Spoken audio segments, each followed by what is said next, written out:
सय्यिदिना व मौलाना व हबीबिना व शफीइना व सनदना मुहम्मदिन व अला आलिहि व अस्हाबिहि व अज़वाजिहि अजमईन। अम्मा बअद। अऊज़ु बिल्लाहि मिनश शैतानिर रजीम। बिस्मिल्लाहिर रहमानिर रहीम।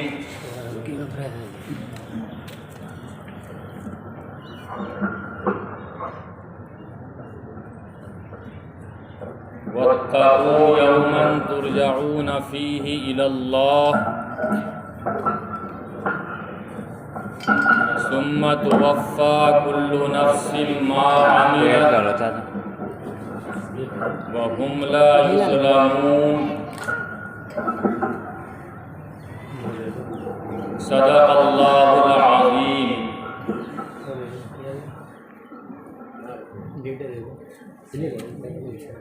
स्लिप कर रहा था डिटेल। वअन ताऊसिन अन इब्न उमर रज़ियल्लाहु तआला अन्हुमा। चालू कर। नहीं बंद है नीचे चाचा। क़ाल रसूलुल्लाह सल्लल्लाहु अलैहि वसल्लम बुनियल इस्लाम अला खम्सिन शहादती अल्ला इलाहा इल्लल्लाह व अन्ना मुहम्मदन अब्दुहु व रसूलुहु व इक़ामिस सलाति व ईताइज़ ज़काह वल हज्जि व सियामि रमज़ान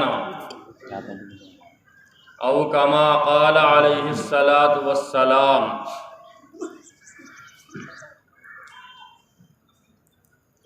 बुजुर्गों और दोस्तों, छोटा करो इसे। ऐलान के मुताबिक नमाज का वक्त 8 बजे है। सीधा खड़ा कर दो, छोटा कर लो इसे पूरा। सही वक्त पर ही इंशाअल्लाह ताला नमाज अदा की जाएगी। 7:40 हुए हैं। 20 मिनट बाकी हैं।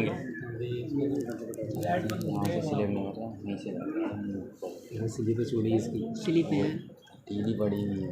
हम और आप हाजिर हुए हैं रमज़ान शरीफ में। अल्लाह रब्बुल इज़्ज़त ने हमें और आपको रोज़ा रखने की तौफ़ीक़ दी, तरावीह पढ़ने की तौफ़ीक़ दी। इस अदायगी पर अल्लाह का शुक्रिया अदा करने के लिए हम और आप जमा हुए हैं।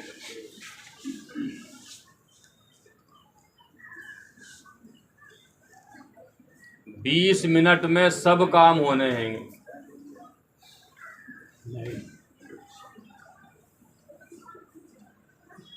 क्योंकि लोग भी देर से आ रहे हैं जी। और असल मंशा तो 2 रकात नमाज पढ़ना है, तकरीर वकरीर मंशा नहीं है।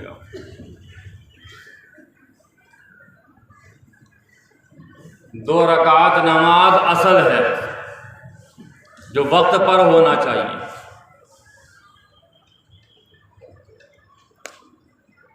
मैंने कुरान हकीम की एक छोटी सी आयत पढ़ी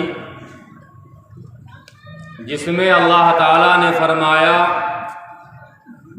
वत्तक़ू यौमन तुरजऊन फ़ीहि इलल्लाह। उस दिन से डरो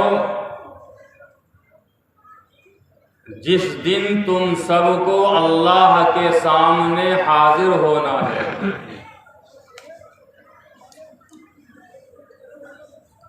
और वो दिन आना है ज़रूर।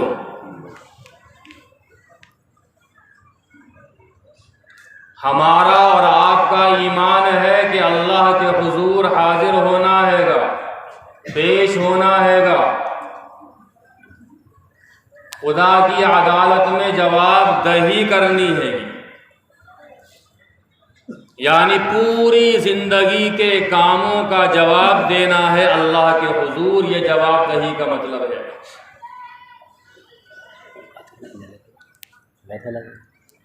यकीन तो है, और अगर फिलहाल वो यकीन नहीं है जैसा कि होना चाहिए, तो जो कब्रिस्तान में लेटे हुए हैं हमारे आबाओ अजदाद, उन तक पहुंचने की कोई रसाई नहीं हैगी, लेकिन रसाई अगर हो तो वो बता देंगे।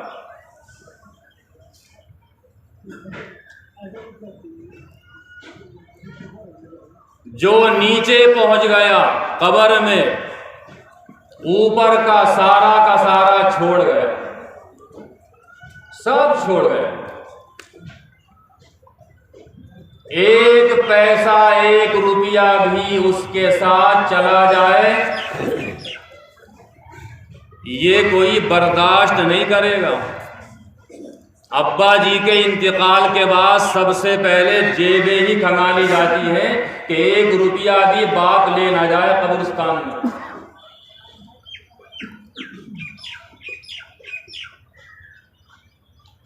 और वहां लेटने के बाद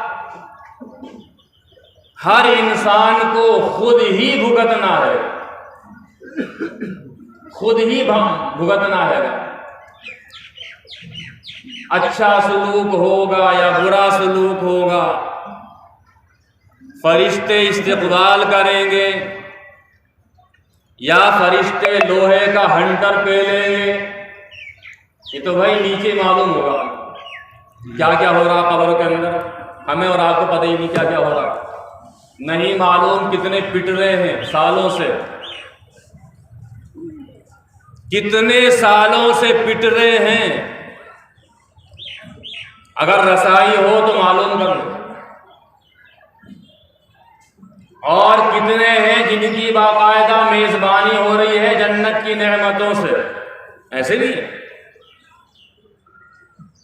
ऐसे लोग भी हैं जिनकी बाकायदा मेजबानी हो रही है, आओ भगत हो रही है, जन्नत की नेमतों के दस्तरखान बिछे हुए हैं, ऐसे लोग भी हैं।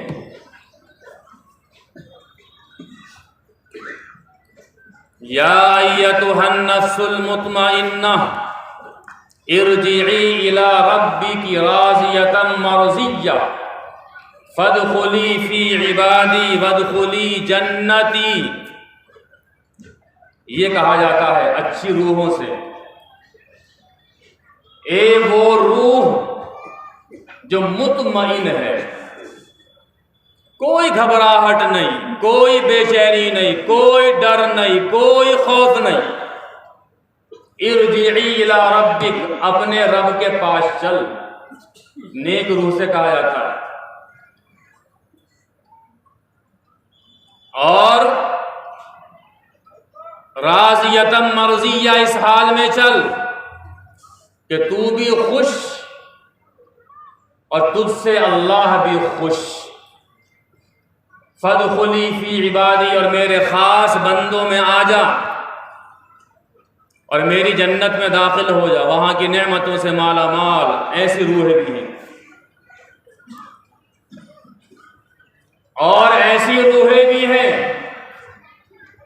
हदीस पाक का मजमून कि जिस तरह चोर को पकड़ने के लिए थाना अजीमनगर का एसओ आ जाए, तो अब वो चोर दुबकेगा चारपाई के नीचे, और पहले कुठियां थी उनकी चुलियों के नीचे, और जब अंदर घुस जाए तो कभी पाया पकड़ेगा, कभी दीवार पकड़ेगा, कभी किवाड़ पकड़ेगा, उसके साथ जाने को तैयार नहीं होगा। और जब वो दो चार डंडे मारेगा, बैत मारेगा, तो सर को झुका करके निकलेगा। ऐसी रूहें भी हैं। चुनांचे हदीस पाक में है, फरिश्ते रूह को निकालते हैं तो कहते हैं कि सबसे बदतरीन है तू, और तुझसे बदबू आ रही है। लेकिन अल्लाह का हुक्म है इसलिए हम निकालने के लिए आ गए, वरना बदबू आ रही है। तेरे करीब आना हमारे लिए ठीक नहीं, मुनासिब नहीं। और फरिश्ते इंतहाई गज़ब, गुस्सा और नफरत के साथ उस रूह को निकाल करके उसको कैद खाने तक ले जाते हैं और फिर वहां जाकर के हंटर मिलता है, लोहे का गुरुस, ऐसा गुरुस कि एक मार दे तो चकनाचूर हो जाए। लिहाजा जिसने उसकी तैयारी की है वो है अक्लमंद, और जिसने उसकी तैयारी नहीं की वो है बेवकूफ।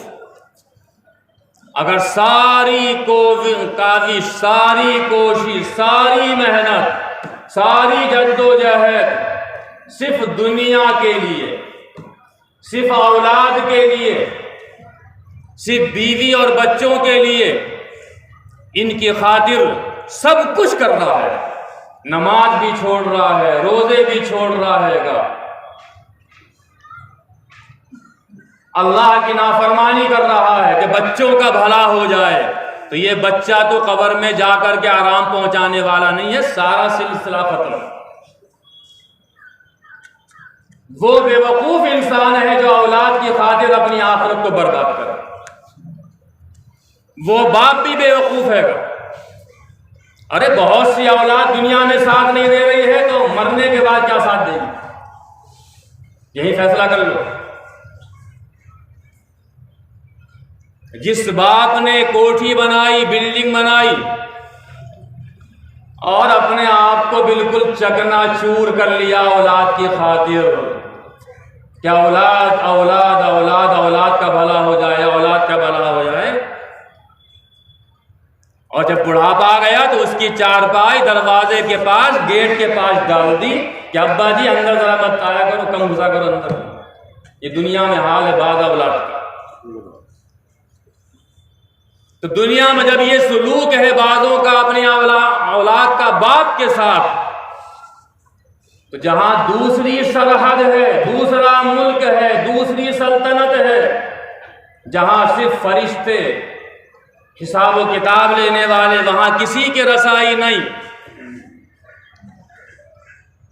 तो वहां क्या फायदा पहुंचाएंगे, इल्ला ये कि कोई नेक हो भाई, इस हाल सवाब करे, सवाब पहुंचाए, खैरात करे, सदका करे, कुरान शरीफ पढ़े, अपनी माँ बाप के लिए बात अलग रही।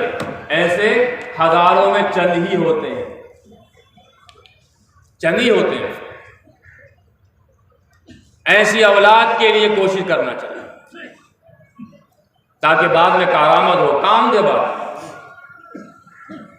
तो वत्तकू यौमन तुरजाऊन फीही इलल्लाह, उस दिन से डरो जिस दिन अल्लाह के हुजूर हाजिर होना हैगा, जवाब दही, सारे अमाल का हिसाब किताब होगा, उस दिन से डरो। कुरान हकीम भरा पड़ा है,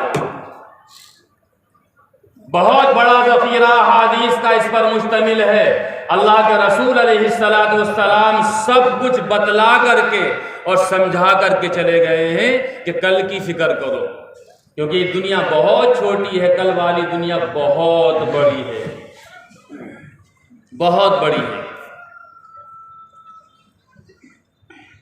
तो वत्तकू यौमन तुरजाऊन फीही इलल्लाह, उस दिन से डरो जिस दिन अल्लाह के सामने तुमको लौट कर जाना हैगा, और फिर आमाल का हिसाब किताब होगा। किसी पर कोई जुल्म नहीं होगा, कोई ज्यादती नहीं होगी, जो किया है, जो लेकर आया है, उसका पूरा पूरा हिसाब किताब, पूरा पूरा बदला दिया जाए। ये रमजान शरीफ में जो इबादत की है उसकी खुशी में और शुक्रिया अदा करने के लिए आए हैं, लेकिन बहुत सारे वो लोग हैं जिनको शुक्रिया अदा करते हुए शर्म आनी चाहिए। अल्लाह के हुजूर हाजिर होकर के शर्म आना चाहिए। ये वो लोग हैं, ये वो नौजवान हैं ये वो अफराद हैं जिन्होंने रमजान के अंदर रोजों को खा लिया। रोजों को खाने का मतलब यह है कि दिन में खाया है। तो वो कौन सा मुंह लेकर के ईदगाह में आए हैं? काय का शुक्रिया अदा करने के लिए आए हैं। हाँ, ये कह सकते हैं कि अपनी गलती का इजहार करने के लिए आए हैं कि अल्लाह गलती हो गई, ये भी अच्छी बात है। वरना शुक्रगुजार बंदे वही हैं जिन्होंने हजारों मशक्कतें बर्दाश्त करके रोजे रखे हैं, तरावीह की नमाज का एहतमाम किया है, भूख को बर्दाश्त किया है। असल तो ईद उन्हीं की है, उन्हीं के लिए खुशी है ये। और भाई हमने देखा बड़े बड़े कमजोरों ने रोजा रखा है। शुगर के मरीज है, रोजा रखा है, शाम के वक्त जान निकलने को तैयार, लेकिन रोजा नहीं छोड़ा। अल्लाह के हुजूर हाजिर होना हैगा। अगर रोजे में जान भी निकल जाए तो क्या हुआ, अल्लाह के यहां इस्तिकबाल होगा। ये जहन भी हैगा, ये जहन भी हैगा। जान निकल जाए कोई बात नहीं। हजारों कमजोरियां, बीमारियां, हजारों मशागिल, लेकिन रोजा नहीं छोड़ा।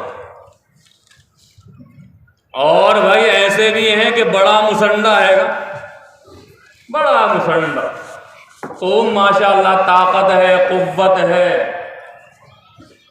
और दोपहर में सिगरेट पी रहा है। मैंने कल कहा था वहां अपनी मस्जिद में कि भाई मैं गुजर रहा था फुला रास्ते से तो बड़ा मुसंडा देखा मैंने, और माशाअल्लाह सफेद टोपी, सफेद कुर्ता, सफेद पाजामा, जिब्राइल का छोटा भैया लग रहा। और जब मैंने देखा गौर से, सिगरेट हाथ में है, कपड़े वाइट थे माशाअल्लाह, जाहिर में बड़ा सफेद था, बिल्कुल बड़ा सफेद था, लेकिन मालूम हुआ कि अंदर से बहुत है। सिगरेट बाकायदा, टोपी लगी हुई, और बताइए कोई बीमारी नहीं, बहुत मोटा ताजा। और ऐसे ही लोग रोजा छोड़ते हैं आमतौर से। तो जिन्होंने रोजे रखे, असल तो ईद उन्हीं की है, और उसी की अदायगी के लिए हम आए। अल्लाह ताला जिनसे कोताहियां हो गई, उस कोताही का एहसास पैदा फरमा दे।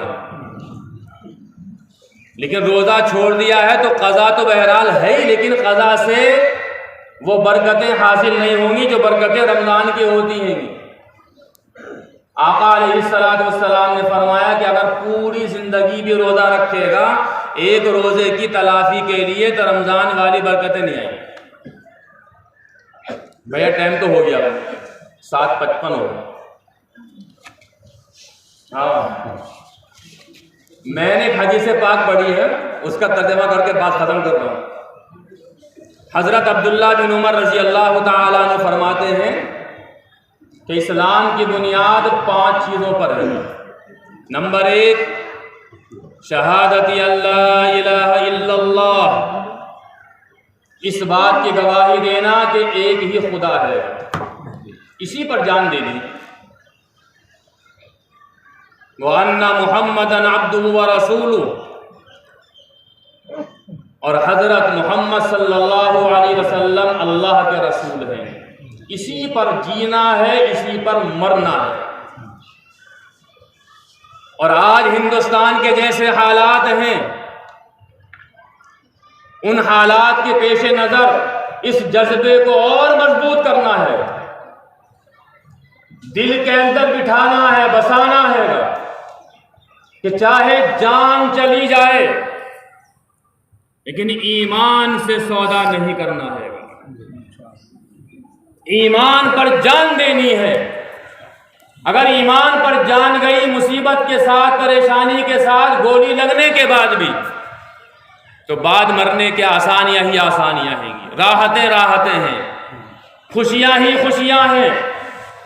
आज बड़ी कोशिश हो रही है कि नौजवानों को बहकाने की बड़ी कोशिश हो रही है। आप तो बड़े सुकून से हो, समझाने वाले हैं, बतलाने वाले हैं, लेकिन वो इलाके जहां मॉडर्नपन है, जिन्होंने ऊंची ऊंची तालीम हासिल करने की राहें इख्तियार की, आज उन पर ही ज्यादा डोरे डाले जा रहे हैं, नौजवान लड़कों पर भी और नौजवान लड़कियों पर भी। इसलिए अपने ईमान को मजबूत करने की जरूरत है, और ईमान मजबूत होगा सोचने से नहीं, करने से। नमाजों की पाबंदी, ज़कात की अदायगी, हज, उम्रा, अल्लाह अल्लाह के रसूल ने जिन कामों को कहा है उनके करने से। तो एक तो यह है, इस पर इस्लाम की बुनियाद है। व इक़ामिस्सलाह, नमाज की पाबंदी, व ईताइज़ ज़कात, और ज़कात की अदायगी। ये भी इस्लाम का बुनियादी रुकन हैगा। बुनियादी रुकन से मुराद यह है कि इस पर इस्लाम की इमारत टिकी हुई है। ज़कात की अदायगी पर, नमाज की पाबंदी पर, रोज़ों पर, हज पर। अगर इनमें से कहीं भी कमज़ोरी होगी तो इस्लाम की इमारत कमज़ोर होगी। ये सब बातें आप जानते रहना। ज़कात की अदायगी फ़र्द मालदार पर, खुशहाल पर। और ये बात याद रखो, ज़कात की अदायगी भी अल्लाह का शुक्रिया है जो अल्लाह ने नेमतें दी हैं। मुझे ख़ास तौर से ज़कात के बारे में बयान करना है। अगर 1 करोड़ में 2.5 लाख रुपया निकले तो दिल की खुशी के साथ निकालिए, जर्रा बराबर मैल नहीं होना चाहिए। अगर 2 करोड़ रुपए के अंदर 5 लाख रुपया निकालना पड़ रहा है तो खुशी खुशी कि अल्लाह तेरा शुक्रिया, 1000 बार शुक्रिया कि आपने हमको इतना पैसा दिया और हम इतने पैसे से गरीबों का ताउन कर रहे हैं। ऐ अल्लाह तेरा बहुत शुक्रिया। फिर देखिए आइंदा साल बजाय 2 करोड़ के 4 करोड़ की निकाला। साथियों, अल्लाह ने जो दिया है, खुशहाली दी है, इसकी बरकरारी के लिए, इसकी बका के लिए अल्लाह का शुक्रिया जरूरी, माल का हक अदा करना जरूरी। और देखो, माल की बिना पर आजिज़ी आना चाहिए, इंकिसारी आना चाहिए, तवाज़ो आना चाहिए। माल की बिना पर तकब्बुर, गुरूर, अफरा तफरी, फसाद, बिगाड़, और माल की बिना पर दूसरों को हकीर जानना, ये चीज़ें नहीं आना चाहिए। वरना हमारे सामने तारीख है कि अल्लाह ताला ने ऐसे कर दिया है, वो दे करके लेने पर भी कादिर है।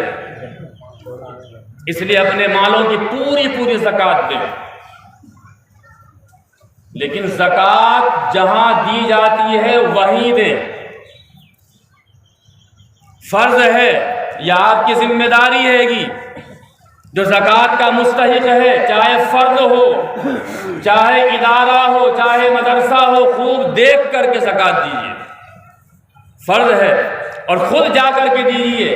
कदम बढ़ाइए ज़कात देने के लिए, हर कदम पर नेकी मिलेगी। ये नहीं कि आपसे कुछ सवाल करे, कहे आपसे तभी देंगे, नहीं, जिम्मेदारी है कि, लेकिन सही जगह दीजिए।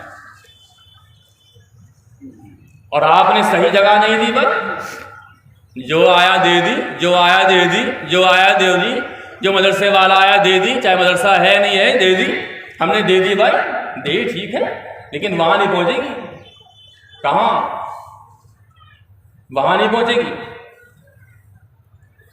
अगर कोई आदमी नमाज पढ़े, बड़े खुलूस से पढ़ रहा है, निगाहें भी नीची हैं, क़िराअत भी अच्छी कर रहा है, कारी है, तस्बीहात भी शानदार, रुकू भी लंबा, सजदा भी लंबा, अत्तहियात भी खूब पढ़ी उसने, बड़ी शानदार नमाज पढ़ी उसने, लेकिन जगह नापाक है, बेकार।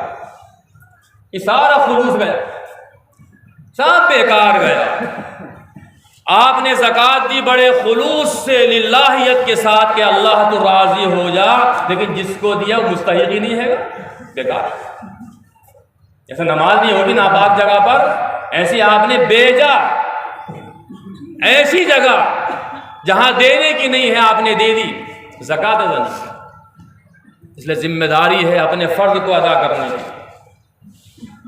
और ज़कात से दो मंशा है, भाई बात लंबी हो रही, क्या कर रहे हैं। ज़कात से दो मंशा हैं, बल्कि 3 मंशा है ज़कात से। अल्लाह ताला ने 8 मसारिफ जिक्र किए हैं। नंबर 1 गुराबा की हाजत रवाई। नंबर 2 जो ज़्यादा परेशान हाल लोग हैं उनकी परेशानी को दूर करना, जैसे मकरूज है, कोई जेल में बंद है, वगैरह वगैरह। और तीसरा मंशा है ज़कात की अदायगी से दीन की बका, दीन की हिफाजत और दीन की इशाअत। लिहाजा जिन जगहों से दीन की हिफाजत होती है, दीन की बका है, दीन की इशाअत होती है, वहां ज़कात की अदायगी, वहां ज़कात देना भी मंशा है। मदरसों में आप ज़कात देते हैं, दीन की हिफाजत, दीन की बका। लेकिन भाई एक बात बता दूंगा, बुरा मत मानना, बुरा मत मानना। ये मदरसे वाले ज़कात ले रहे हैं, ठीक है, इनकी जिम्मेदारी है, दीन की हिफाजत, मदरसों को चलाना हैगा, दीन की हिफाजत आज के मदरसों की हैगी। और ये ज़कात सब सुनना जितने भी यहाँ पर रहेंगे। और ये ज़कात लेने के बाद उस ज़कात की रकम को, उस ज़कात के पैसों को बस्ती में जो बच्चे पढ़ते हैं मदरसों के अंदर, उन्हीं की तालीम पर खर्च कर रहे हैं। गोया कि तुम्हारी ज़कात का पैसा तुम्हारे ही बच्चों पर खर्च हो रहा है। उलमा की जिम्मेदारी ठीक है, लेकिन क्या किसी मालदार आदमी ने, खुशहाल आदमी ने सोचा कि मेरे बच्चे की तालीम पर ज़कात की रकम खर्च हो रही हैगी, मेरे बच्चे पर, मेरी बच्ची पर, तालीम पर ज़कात की रकम को खर्च किया जा रहा हैगा? क्या किसी मालदार के दिल के अंदर एहसास पैदा हुआ कि मेरा बच्चा पढ़ता है, मेरी बच्ची पढ़ती है, और एक बच्चे पर आम तौर से 1000 रुपये का खर्च आता हैगा, क्या वो हर महीने 1000 रुपया मदरसे में दाखिल नहीं कर सकता हैगा, ताकि बच्चे की तालीम का खर्च उसके पैसों से दिया जा सके? चूंकि आप देते नहीं हैंगे, इस बिना पर ज़कात मजबूरन उन पर खर्च की जाती हैगी। अगर बाप सोच ले, भैया सोच ले कि मेरा भैया पढ़ता है, मेरा बेटा पढ़ता हैगा, और 1000 रुपये महीना उस पर खर्च हो रहे हैंगे, मैं उसको दूं, मदरसे के अंदर पहुंचाऊं हर महीने, तो क्या हर्ज की बात हैगी? अरे आपकी ज़कात आपके बच्चों पर खर्च हो रही है, और मालदार आदमी के बच्चों पर ज़कात की रकम खर्च करना बिल्कुल दुरुस्त नहीं है, बिल्कुल दुरुस्त नहीं है। हाँ, गरीब बच्चों पर खर्च की जाएगी, चाहे बस्ती की क्यों ना हो। तो मदरसे वालों की मजबूरी है, वो ठीक कर रहे हैंगे, लेकिन आपको एहसास दिलाना हैगा। क्या किसी मालदार ने गौर किया कि मेरी बच्ची ज़कात की रकम से पढ़ रही, मेरा बच्चा, मेरा भैया ज़कात की रकम से पढ़ रहा हैगा? एहसास हुआ? अगर 1000 रुपये आप दाखिल करेंगे हर महीने, तो मुश्किल से साल भर के अंदर 10 महीने होते हैं, 10,000 रुपये हो गए। और एक महीने के अंदर मोबाइलों पर खर्च कर रहे हैं नौजवान, बाप और बेटे, 500 रुपये, 600 रुपये, 1000 रुपये। पेट्रोल पर खर्च कर रहे हैं हर महीने 5000 रुपया, दीगर फजूलियात में खर्च कर रहे हैं 10,000 रुपया। हर महीने खर्च है घर का 25-30 हजार रुपये। तो क्या 1000 रुपये या 500 रुपये अपने भैया, अपने बेटे, अपने बच्चे की तालीम पर मदरसे में नहीं पहुंचा सकते हैं? सिर्फ एहसास की कमी है, सिर्फ एहसास की कमी है। लिहाजा अपने बच्चों की तालीम पर खर्च करो। ज़कात की रकम मदरसे वाले ले रहे हैं, ठीक है, वो गरीब बच्चों पर खर्च होगी, लेकिन आपको एहसास दिला रहा हूं कि आप मालदार हैं, खुशहाल हैंगे, या आपके बच्चों पर, आपके बच्चों की तालीम पर ज़कात की रकम क्यों खर्च हो रही है? अरे एहसास करो अपने अंदर। और हर महीने 1000 या 500 रुपये बच्चों की तालीमी फीस, बच्चों का खर्च मदरसे के अंदर पहुंचाया गया। और साहब बात तो कड़वी है नहीं, जो बच्चे स्कूल के अंदर पढ़ रहे हैं, आपने 250 रुपये दे दिए, 300 रुपये ली। स्कूल जो चला रहे हैं लोग, स्कूल की बका के लिए वो भी ज़कात की रकम वसूल कर रहे हैं आपके बच्चों की खातिर। कभी गौर किया कि स्कूल में पढ़ने वाले बच्चे पर भी और स्कूल में तालीम देने वाले मुअल्लिमीन की तनख्वाहों पर भी ज़कात की रकम खर्च की जा रही है? तो हमारी ईमानदारी से फायदा क्या है? खुशहाली से क्या फायदा हैगा? हमारा बच्चा मदरसे में पढ़े, स्कूल में पढ़े, सब पर ज़कात की रकम खर्च की जा रही है। तो उससे बचने का तरीका फ़कत यह है कि हम अपने बच्चे की तालीमी फीस, मदरसा हो या स्कूल हो, पूरी अदा करें। आसान तरीका है, कोई मुश्किल नहीं। और अल्लाह ने खुशहाली दी है, अल्लाह ने खुशहाली दी है, बतेरी खुशहाली दी है, कोई फर्क नहीं पड़ता है। तो इसको अपने अंदर एहसास पैदा करें। मैं ये नहीं कह रहा कि मदरसों को ज़कात मत दो, मदरसों को ज़कात दो, दीन का फ़रोग़ होता है, दीन की हिफाजत। बहुत से गरीब बच्चे पढ़ते हैं, बाहर के बच्चे ही पढ़ते हैं, लेकिन अपने बच्चों की तालीम पर ज़कात की रकम खर्च मत कराओ, बल्कि उसकी फ़ीस खुद अदा करो। मेरी बात का बुरा मत मानना, एहसास दिला रहा हूँ आपको। तो 5 चीज़ों पर इस्लाम की बुनियाद है, तौहीद और रिसालत पर, रोज़े पर, ज़कात पर, हज पर। यह अरकान इस्लाम कहलाते हैं। वक्त ज़्यादा हो गया, इरादा तो बता 8 जगह भाई, लेकिन वक्त ज़्यादा हो गया। बहरहाल अल्लाह ताला मुझे भी और आपको भी अमल करने की तौफीक अता फरमाए। अब सिर्फ 5 मिनट के अंदर ये चंदा वंदा होता है।